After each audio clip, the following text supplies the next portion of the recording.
mundo não estava pronto para isso. Roger e seu bando tiveram um motivo para não compartilhar o que descobriram, e mesmo assim, Vegapunk os taxou como responsáveis. Isso possivelmente será uma resposta que nós só veremos muito mais na frente. Ao mesmo tempo, finalmente parece que descobrimos onde está o Dendemushi de transmissão. E garanto a vocês que todos aqui irão se surpreender. Por mais que fosse óbvio, Oda nos pegou de jeito. Além de que um triângulo amoroso pode ter existido no século perdido e pode ter sido o motivo pelo qual essa guerra dura até hoje. Bom, isso é One Piece 116 para vocês. Antes de entrarmos no capítulo 1116 propriamente dito, nós sempre analisamos a capa, contando a história de capa de Yamato através do país de Wano. Dessa vez, aparentemente ela parou para falar com a Otsuru e pegar alguns recursos antes de continuar a sua viagem. Inclusive, se olharmos atrás de Yamato, nós podemos ver aquela mulher que tinha um ratinho, sim, que Sanji salvou. Então é muito interessante ver que ela ainda está sã e salva e agora ajuda o novo Shogun do país de Wano. Então muitos personagens que são queridos por nós e nós passamos a admirá-los durante esses últimos 4 anos do arco de Wano, possivelmente voltarão a aparecer nessa história de capa. Então é muito importante a gente prestar atenção nesses pequenos detalhes. Agora, partindo para o que interessa, o capítulo começa onde o último terminou. E eu acredito que eu tenho falado isso nos últimos, sei lá, 10, 20 capítulos. Não, tô brincando, não chegou a ser tanto. Mas, direto ao ponto, Vegapunk anunciou que as armas ancestrais existem, que estão esperando para serem utilizadas novamente em uma guerra que dura 800 anos. É algo completamente louco de se compreender, principalmente para os cidadãos que apenas nasceram há 80, 100 anos no máximo atrás. Como é que alguém que começou uma guerra lá atrás pode estar vivo até hoje? Essa é uma pergunta que, meus queridos, as pessoas comuns jamais poderão descobrir. Mas como nós sabemos, aparentemente, Imulerona e os Gorosei são responsáveis e têm essa capacidade através da cirurgia perene. Mas é claro que a gente não precisa entrar detalhadamente nisso, porque você já sabe. Mas falando neles, nós somos levados mais uma vez ao castelo de Maringuá, onde nós vemos Imu-sama em uma sala muito curiosa. E lá está um artefato que não nos foi mostrado anteriormente até agora. Um quadro com uma gravura, uma foto de uma pessoa que é muito familiar. Ao primeiro momento eu até pensei, uou, isso daqui é Nefertari Vive, ou melhor, Nefertari Di Vive, a atual rainha de Alabasta. Porque na primeira vez que Imu apareceu na obra, nós vemos ela segurando fotos de diversos piratas, entre eles Barba Negra e Luffy, e também da princesa de Alabasta naquela época. Só que agora que nós já sabemos um pouco da história dos 20 reinos e o que aconteceu e quem foi a responsável por espalhar os poneglyphs e aquela carta deixada por toda a família Nefertari, eu tenho quase que absoluta certeza que a pessoa nessa foto é a primeira rainha de Alabasta, Nefertari Di Lili. Após vermos Imu-sama olhando para esse quadro, nós já somos levados diretamente para Alabasta, onde nós vemos os fiéis seguidores do rei e da princesa chorando no cartaz da Vivi, pois ela está aparentemente desaparecida. Na sequência, nós somos levados a uma cena onde várias pessoas estão reunidas em um caixão, onde a foto do finado rei de Alabasta, Cobra, está no centro dela. E prestem muito atenção nas gravuras em cima dele. Nós temos uma espécie de Anubis, o que se retrata o antigo Egito. E eu não preciso estar falando para vocês que Alabasta, desde o primeiro momento, retratava um pouco a antiga cultura egípcia, onde a gente via pirâmides e areia, basicamente, que é o símbolo aqui do Egito no nosso mundo. Mas agora a gente precisa pegar uma relação muito interessante de uma teoria que eu olhei por aí e eu quero discutir um pouco melhor com vocês sobre o motivo pelo qual a guerra existe até hoje. Vamos lá, que vai ser um pouco pesado para algumas pessoas e pode não fazer sentido no primeiro momento, mas eu tenho certeza que se a gente analisar de perto vai ser muito legal, principalmente porque de um lado Alabasta representa o Egito e do outro o Reino Antigo representa o Império Romano. Afinal, a Mother Flame também foi baseada no fogo sagrado de Vesta, uma chama eterna que os romanos acreditavam. De outro lado, nós temos o nome do grande governante do mundo, Imu Nerona, que vem de Nero, um dos imperadores romanos. Agora que você já tem isso na cabeça, eu quero levantar uma coisa muito importante. Se Nefertari Di Lili foi a primeira rainha de Alabasta que é representada pelo Egito, talvez ela tenha sido baseada na rainha Cleópatra, que em uma certa feita estava envolvido romanticamente com Marco Antônio e César, os dois homens mais poderosos daquela época. Então, pessoal, baseado nisso, nós podemos pensar em Joy Boy e Imu-sama como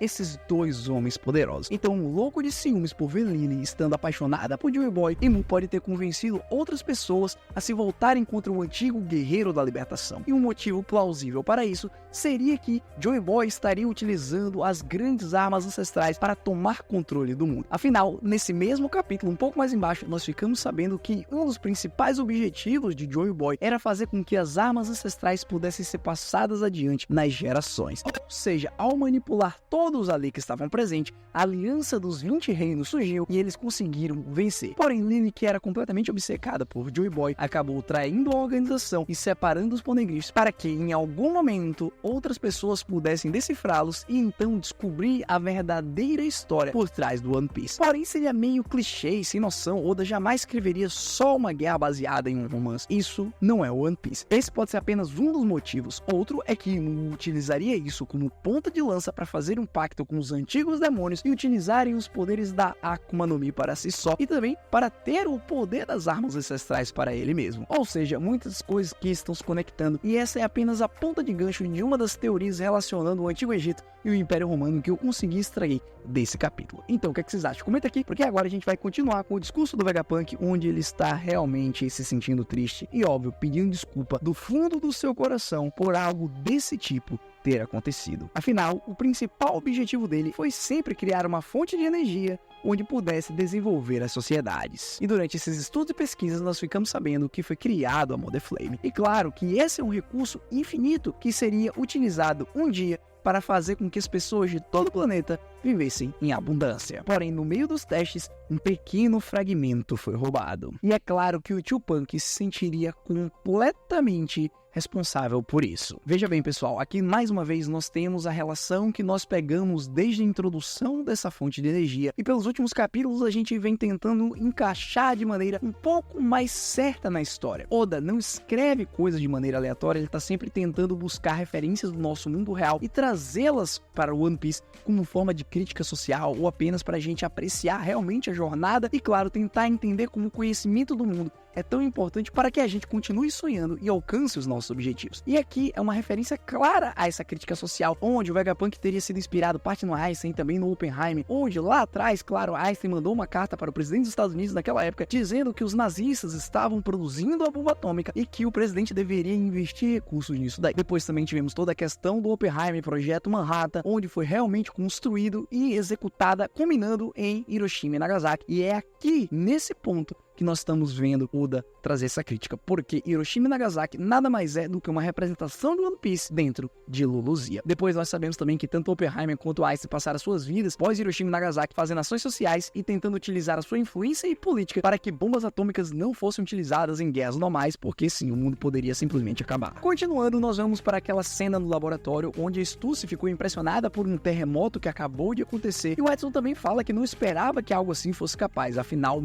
metade do laboratório foi cortado no meio e caiu, gerando um belo de um impacto. O resultado que eles chegaram é que possivelmente foi um Gorosei monstruoso que fez isso, e digamos que eles não estão enganados. A ordem que Edson tem é para que Stussy saia de lá o mais rápido possível. E agora, na sequência, nós vemos mais uma redenção, onde Oda mais uma vez traz a humanização de personagens que teoricamente eram inimigos do Chapéu de Palha e agora estão lutando lado a lado. E essa é Stussy, a mais humana de todos ali possivelmente, e ela é um clone de outra pessoa. E o que eu tenho visto é que muitos dos fãs estão dizendo, é claro que ela é humana, ela é clone de uma humana. Sim, mas ela não é humana original. Por que ela entra em sua redenção? Porque independente da ordem do Edson mandá-la fugir, ela ainda fica pensando no que está acontecendo ali, porque alguns capítulos atrás ela tinha dito que depois que o Stella morreu, ela não tinha mais um propósito na vida. Capítulo passado, Edson falou que ela deveria encontrar mais um motivo para viver. E agora, ela pede para o Edson para ela libertar o Kako. Afinal, ela não deseja que ele sofra as consequências daquilo. Ela continua dizendo para o satélite não se preocupar, porque ela também ficará em cargo de não deixar que ele vá atrás do Chapéu de Palha. E para falar a verdade, persegui-los é o menor dos problemas do Kako nesse momento. A primeira coisa que eu imaginava que o Vegapunk faria era chamá-la de doida e que sim, libertar um inimigo nessas circunstâncias só iria piorar a situação. Mas não, provando mais uma vez que independente de ser um satélite ou Stella, eles são humanos e a bondade reina no coração deles. Edson fala que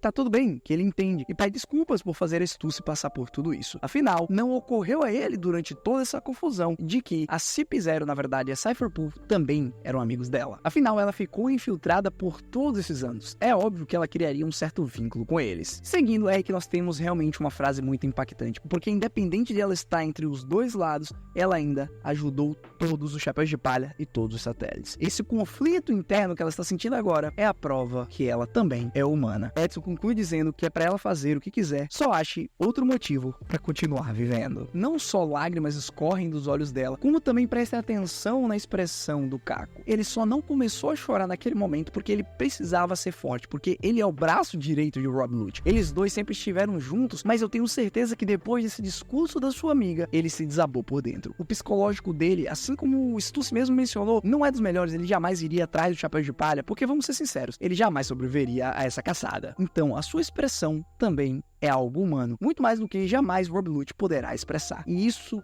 entre os três, é a única coisa que me deixa mais pesaroso, porque Lute também precisaria de uma redenção pra entender o que falta nele. Mas depois lá dos últimos capítulos de quando os Gorosei chegaram à ilha e onde ele, mesmo depois de perder por Zoro e tomar um socão do Jinbe, ele ainda assim preferiu ajudar São Marcos Mars. Mas antes de passarmos para o nosso próximo tópico, muita gente aí tá dizendo que por essa expressão que o Kako demonstrou e pela expressão também da Stussy, eles vão virar um casal no futuro. Será que valeria a pena? Também não sei. Comenta aí. Seguindo, Vegapunk continua dizendo que 2 semanas depois que o fragmento da Mother Flame foi roubado, todos observaram uma intensa luz emanando dos céus sobre Luzia. Mais tarde, o tio Punk recebeu as notícias de que a nação misteriosamente desapareceu sem deixar nenhum traço. O resultado disso é que vários equipamentos científicos demonstraram terremotos ao redor do mundo, como ele mencionou anteriormente. E ele continua dizendo que apenas a Mother Flame seria capaz de suprir a imensa quantidade de energia para causar essa tragédia. A reação das pessoas perante essa afirmação muda, independente de ser um camponês ou ser alguém poderoso. Nós vemos até mesmo um marinheiro se perguntando que foi uma arma ancestral que causou esse incidente. Se a gente for pro reino de Prudence, aquele rei Elisabelo II que é responsável por utilizar o King Punch lá em Dressrosa, ele fica completamente obcecado com essa informação porque ele não sabia até agora que Luzia havia desaparecido. E é por isso que ele ordena para o seu ministro rapidamente confirmar essa informação. E então o Vegapunk continua dizendo que a sua própria invenção foi utilizada para dar poder a uma arma ancestral. Rapidamente, em uma cena de pedido de desculpa, o cientista se coloca de joelho e abaixa sua cabeça. Ele também diz que o motivo e a origem daqueles que são responsáveis por isso é um mistério para ele. Mas, no final, o resultado foi um só. A verdade é dura, mas é apenas a verdade que importa. O Dr. Vegapunk, o homem mais inteligente do mundo, foi utilizado como acessório para esse ato de destruição e assassinato em massa. Dá pra ver pela expressão e pela reação do cientista que ele realmente está completamente destruído e arrependido por algo assim ter acontecido. Mais uma vez, o motivo pelo qual ele existe é para criar coisas. E nós sabemos que na ciência muita coisa é perigosa, porque nós estamos descobrindo toda hora a maneira como utilizar os recursos do universo para criar outros equipamentos que vão ser favoráveis para a humanidade. Porém, do lado esquerdo e do lado direito sempre haverão pessoas com mais intenções que querem utilizar essas mesmas descobertas que são boas para a sociedade para destruí-la. Nós podemos ver que diante dessa situação, muitas pessoas compreenderam o que aconteceu e estão dizendo que não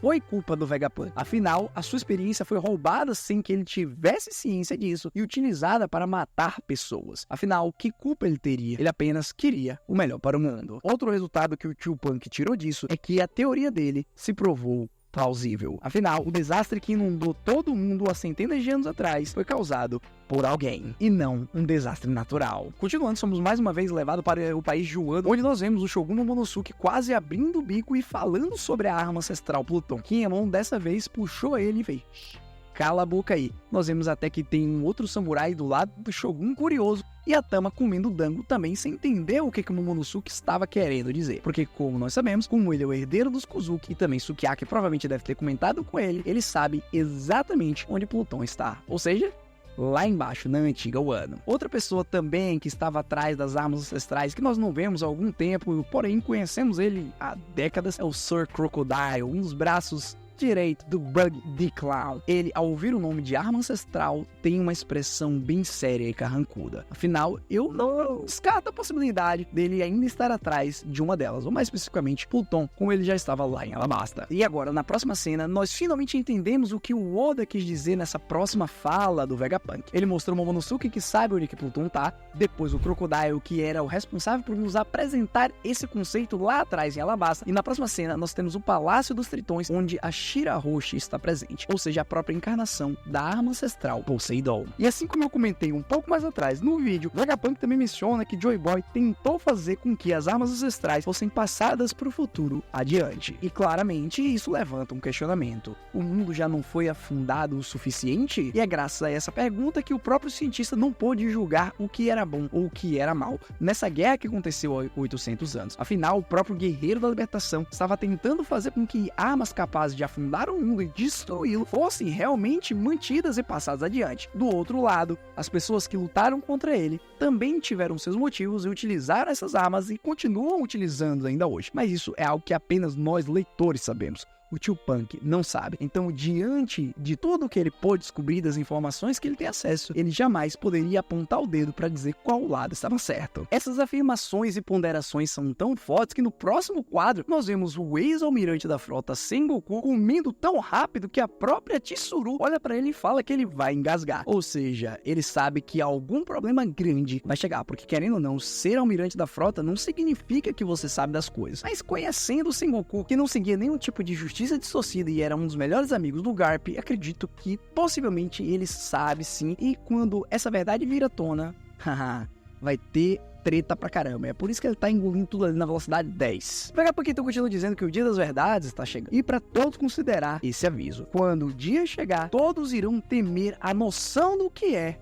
um mundo afundado. Todas as vezes que essa palavra é pronunciada da boca do velho, as pessoas se assustam. Para muitos que estavam tentando entender realmente o que o maior cientista do mundo estava tentando falar, ou que era uma brincadeirinha, perceberam agora que ele está morto e que as suas palavras contêm verdade, porque tudo que ele falou foi se provado principalmente pelo aumento do nível e os tremores que vem acontecendo. E é essa reação que as pessoas estão se passando e é isso que nós estamos vendo a todo capítulo. E a verdade é que o século perdido é ainda um grande enigma, mas existiram pessoas que descobriram o que aconteceu naquela época completamente. Mais uma vez, essas palavras são proferidas e nós vemos o quartel-general da marinha principal, e também fazia tempo que nós não víamos o atual almirante da frota, vulgo Sakazuki. Eu acabei de mencionar que ser almirante da frota não significa que você vai saber todos os mistérios do mundo, até porque os Gorosei são realmente as pessoas que controlam tudo pelas sombras para fazer com que Imu tenha todos os resultados que ele deseja. A Kainu é a prova disso, e a maneira como ele fala também só prova mais uma vez esse ponto.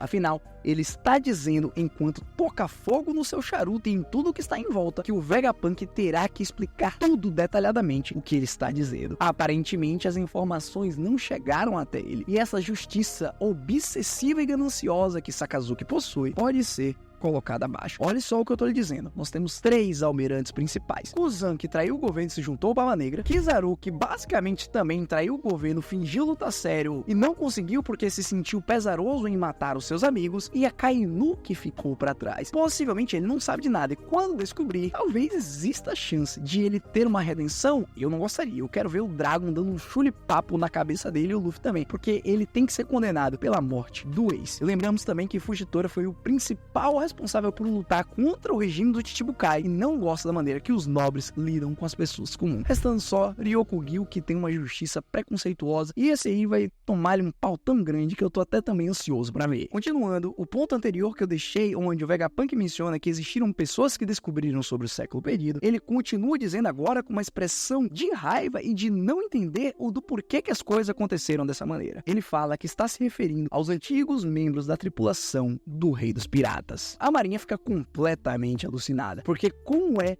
que piratas teriam acesso a essa informação? Pois é, este era a capacidade de Roger. Quando isso é proferido, nós vemos apenas Crocus com Labum ao seu lado, porém ele não menciona nada. Pessoas ficam completamente ensandecidas se perguntando do porquê que piratas sabem o maior segredo do mundo. Afinal, isso não é perigoso? Como é que eles utilizariam essa informação? Será que eles serão responsáveis por utilizar as armas ancestrais e destruir o mundo? Essa é a imagem que nós temos dos piratas. E agora, deixando isso de lado, na sequência nós temos a confirmação de uma teoria que eu já falei aqui há muito tempo. E era óbvio, era só você juntar 1 mais 1 que dava 2. E York fica completamente, sim, sem entender como é que o Stella teria descoberto que ela foi a responsável por roubar o fragmento da Mother Flame. Uma vez que sim, toda vez que eles iriam sincronizar os pensamentos, esse satélite em específico cancelava a sincronização das suas memórias. Então, era impossível que o tio Punk descobrisse isso. Fora que, quando ela se revelou sendo a traidora e matou Shaka, realmente o Stella estava completamente impressionado. E como a própria York diz, ele é um mau mentiroso e não sabe simplesmente fingir na frente dela. Ou seja, tudo isso, toda essa análise fez com que o tio Punk tomasse precauções e escondesse o Dendemushi de transmissão e se preparasse para esse momento, pois ele também previu a sua morte. Enquanto York está pensando nisso, nós vemos um dos outros Gorosei que também está desaparecido, que é o São Jupiter, que está na sua forma minhocona sugando todos os agentes da Cypher Pool. Mas rapidamente essa cena é quebrada, afinal a York chama por todos os anciões, dizendo que finalmente descobriu onde está o Dendemushi de transmissão. Marcus Mars pergunta se ela tem certeza, e a resposta dela é que sem dúvidas, afinal ela também é uma Vegapunk. O caracol de transmissão está no Fábio Phase, sendo protegido pelo Gigante de Ferro. Olha, vou ter que dizer pra vocês que era óbvio. A gente já lançou essa teoria, mas depois que é confirmado, eu fico arrepiado da maneira que o Oda traz essa narrativa e no momento em que ele resolve realmente revelar tudo de acordo com a sua maneira de pensar e a sua cronologia. O Gigante de Ferro que a gente viu no início de Egghead e que acordou diante dos tambores da libertação, finalmente será utilizado para alguma coisa, porque eu já não aguentava mais esperar. Quem era ele? Era um aliado do Joy Boy? Ele era responsável por alguma coisa? Como que ele tem tanta energia para continuar andando? Será que ele também tem um fragmento da Mother Flame para poder realmente abastecê-lo? Não sei. Qual será o poder dele? E por que o tio Punk resolveu esconder o Dendemushi dentro dele? Aparentemente, estamos próximos de ver os 5 Gorosei lutando contra o robô gigante. E será que esse robô que foi construído há 800 anos atrás com uma tecnologia desconhecida será suficiente e terá a habilidade necessária